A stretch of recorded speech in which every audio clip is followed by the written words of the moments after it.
परंतु रोजी रोटी दे न सके वो सरकार बदलनी है।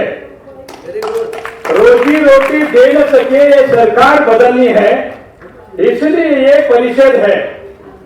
ये परिषद से हम लोग को बहुत कुछ पाना है। चुनाव में हम लोग को खड़ा रहना है।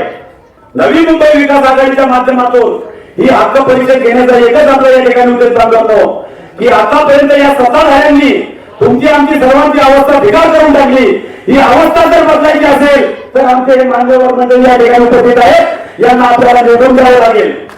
हे जर निवडून आले लोकांच्या सभागृहामध्ये तुम्ही आम्ही पाठवले, त्यांनी आमची अवस्था त्या ठिकाणी मांडली नाही आणि तुमची आमची जर अवस्था त्या ठिकाणी आपल्याला मांडायची असेल तर ही परिषद इथून जे आपण ऐकून जाणार आहोत आणि आपण काही त्या परिषदेतून काही शिकणार आहोत की नाही।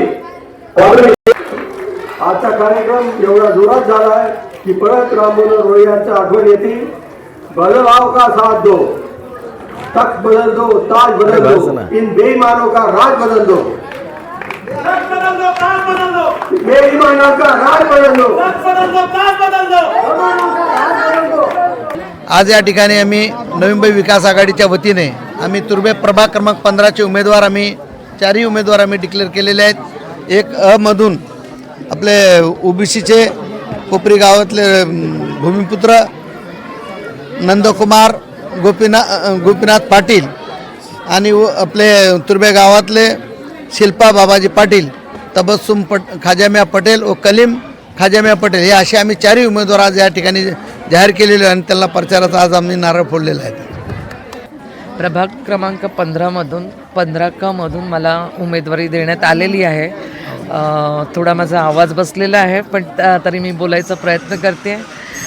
तर मला जे काही मी लहानपणापासून पाहत आले, राजकारण जे समजलं आहे मला ते पटलं नाही। आपण बाहेर राहून त्याचा विरोध करतो किंवा आपण त्याचा म्हणजे धिक्कार करतो, पण कंप्लेंट करत राहतो।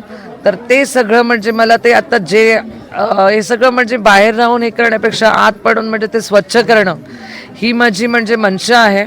आणि ते त्या दृष्टीने एक म्हणजे मला दाखवून द्यायचं की हे अशा प्रकारे गोरगरिबांसाठी सगळ्यांसाठी काम करता येतं। तुम्ही ते केलं नाही। आज मला कंटाळा आला आहे की माझं म्हणजे मी उद्विग्न झाली आहे सिस्टमला, ज्या प्रकारे जे राजकारण केलं जातं त्या राजकारणाला मी कंटाळले आणि राजकारण कसं करावं किंवा कामं कशी करावीत, लोकांसाठी काम कसं करावं। आपण लोकांचे सेवक आहोत तर लोकांसाठी काम केलं पाहिजे या दृष्टीने म्हणजे त्या पण या हे असं म्हणजे स्वच्छ काम करण्यासाठी कशा प्रकारे ते दाखवून देण्यासाठी की स्वच्छ काम पण करता येतं, मी या प्रभागातनं उभी राहत आहे। माझी लोकांना विनंती आहे तुमचा आशीर्वाद आणि तुमचं मत देऊन मला ती संधी द्यावी। म्हणजे ही माझ्यासाठी एक संधी आहे की मी मला लोकांचं काम करायची जी इच्छा होती ते काम करणारा गोरगरिबांसाठी काम करायला मला मिळणार आहे।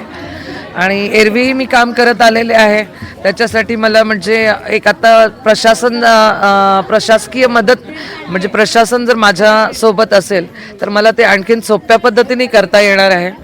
आणि तुम्हालाही म्हणजे एक आपण म्हणतो की हे सगळे उमेदवार असेच आहेत तसेच आहेत, एक योग्य सक्षम उमेदवार तुम्हाला मिळावा आणि तुम्हाला त्यांना वोट करण्याची संधी मिळावी आणि त्यांच्याकडनं काम करून घेता यावं, तर या दृष्टीने मी उभी आहे। तर मग मला तुमचा सगळ्यांचा पाठिंबा हवा आहे, तुमचा आशीर्वाद हवा आहे। प्रभाग क्रमांक 15 मधून नंदकुमार गोपीनाथ पाटील कॅन्डिडेट आहे कोपरी गावातून। तरीसुद्धा ही एवढी जनता माझ्या मागे असताना मला कोणाची काही भीती नाही आणि काय फिकर नाही। या जनतेसाठी मला जे करता येईल ते करून गोरगरिबांसाठी मला करून दाखवायचं आहे। त्यासाठी ह्या पब्लिकने मला जे 15 प्रभागातून मला उभं ठेवलेलं आहे त्याच्याबद्दल मी धन्यवाद जाहीर करतो।